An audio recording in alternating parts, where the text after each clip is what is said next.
Hello everyone. Today's topic is from hemolytic disorders and the topic is thalassemia.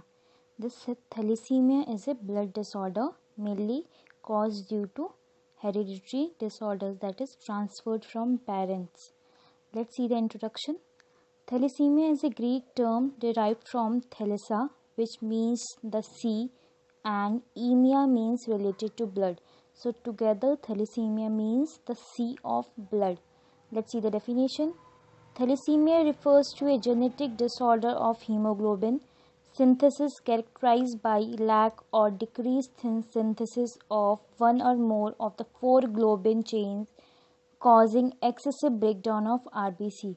So here in thalassemia, the body is not able to make blood. That is, the RBC cells are not able to synthesize. That together causes thalassemia in the body. Inheritance means what we are getting from our parents. So here it is mainly autosomal recessive, that means automatic. Here nobody is making you to get the disease, but it is automatic, or you can say you are getting as a genetic or in the form of chromosome from your parents. It can be mutation or deletion. The word mutation means when the both get mixed, that is chromosomes are getting attached, and deletion means one is missing. So here you can see mother and father. Here is the three children. So first one is 25% thalassemia major trait. You can see in the middle there is 50% and 25% unaffected. That means the first baby is fully affected with thalassemia, the middle one is half affected, and the third one is not at all affected. So it is totally autosomal, that is genetically transferred from the parents. Then here is the type. Thalassemia has two types. One is alpha thalassemia and one is beta thalassemia. So we'll see what is alpha thalassemia. So alpha thalassemia is mainly two pair of alpha globin genes are present on chromosome 16. So here chromosomes is what we are getting from our parents. So whatever characteristics we are having, we are gifted from our parents. So this is what chromosomes are responsible. So there are total 23 pairs of chromosomes, or you can say 46 chromosomes. So whenever a baby is born, or whenever the embryo gets started to develop, so this pair of chromosomes are transferred from the parents, that is 23 from father and 23 from mother, which total makes 46 chromosomes in a human body.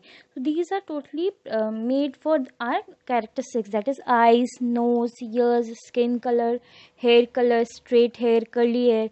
So all these characteristics we are getting from our parents, and due to this chromosomes only we are able to resemble according to our parents. So whenever there is deletion of these chromosomes, so we miss certain characteristics. So in alpha thalassemia, the 16th chromosome is deleted. So when this 16 chromosomes get deleted, so we are going to have alpha thalassemia. So the alpha thalassemias are caused by inherited deletions that result in reduced or absent synthesis of a alpha globin chain. So whenever this 16th chromosome what is transferred from the parents get missing, or you can say gets deleted, so alpha globin chains does not get synthesized and thus cause alpha thalassemia. Now we'll see the beta thalassemia. Single pair of beta globin genes, that is chromosome 11, point mutation cause deficient synthesis of beta globin. So as we have seen in alpha thalassemia, the chromosome is deleted at chromosome 16, but in beta thalassemia the chromosome 11 get mutated. That means they get mixed up together, and so they cause beta thalassemia. Then we'll see the symptoms. What are the symptoms you are going to notice? The most severe form is alpha thalassemia. Major causes stillbirth. So whenever the pregnant woman is having alpha thalassemia, so it can cause stillbirth to the baby. Stillbirth means the baby will not be normal of his age. He will be having certain deformities. Then children born with beta thalassemia, mainly called Cooley's anemia, are normal at birth but develop severe anemia during the first year of life. So in second form of thalassemia, that is beta thalassemia, the baby will be normal when the baby is born, but as the baby grows and mainly 1 year of age he will be having severe anemia. So you can see the difference here. In alpha thalassemia, the baby is born with deformities, and in beta thalassemia, the baby is normally born, but within 1 year of life, he will be having severe anemia, which can cause life-threatening situations.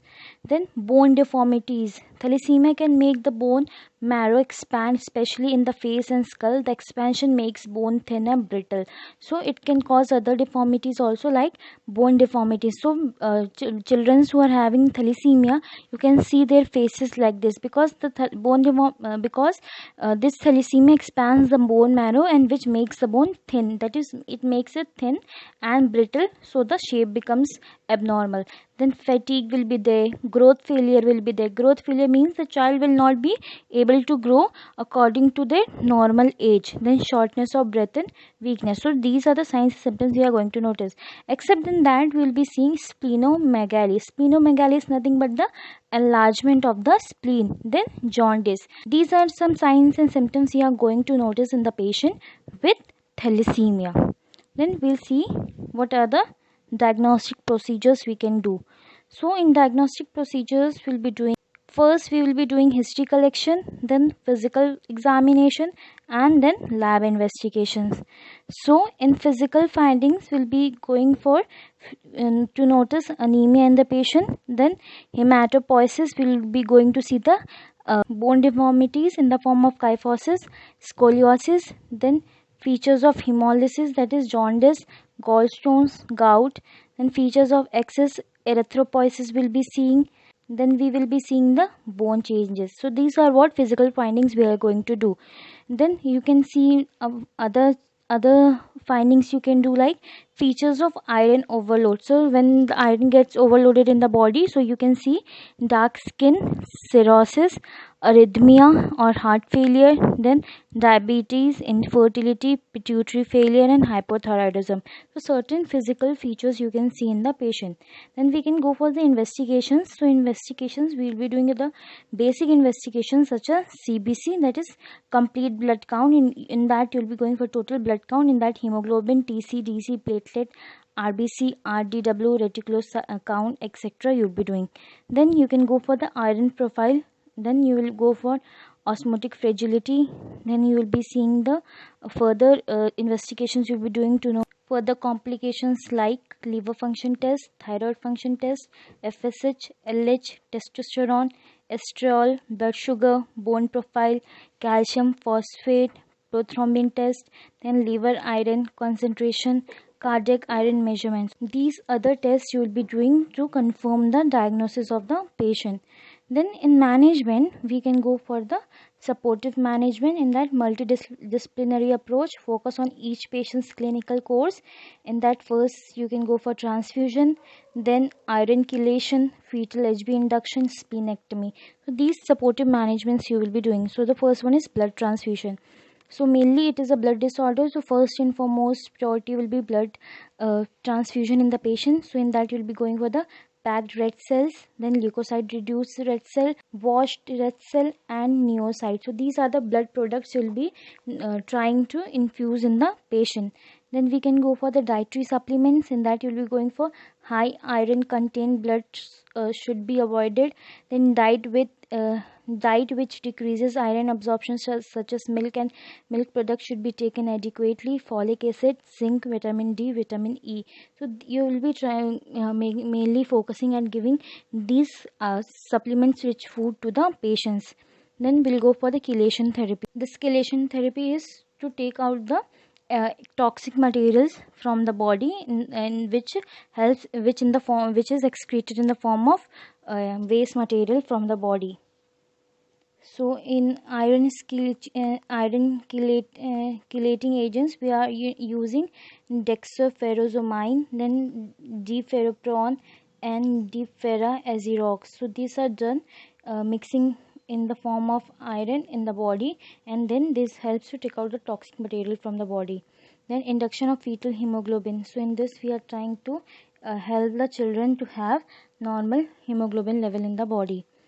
Then we'll go for the splenectomy. In splenectomy, we try mainly is done in the age of 5 to 6 years, that means removal of the spleen. Then in curative treatment, you go for the bone marrow transplantation and gene therapy. So in bone marrow transplantation, we try to replace the bone marrow with the good bone marrow, that is which can help in the development of the cells.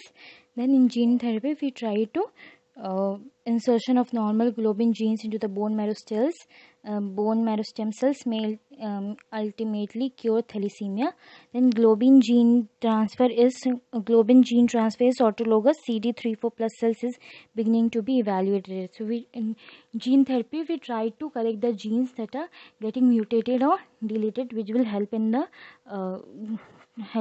cure of the thalassemia. So that's all for the today's class. Thank you to all the students.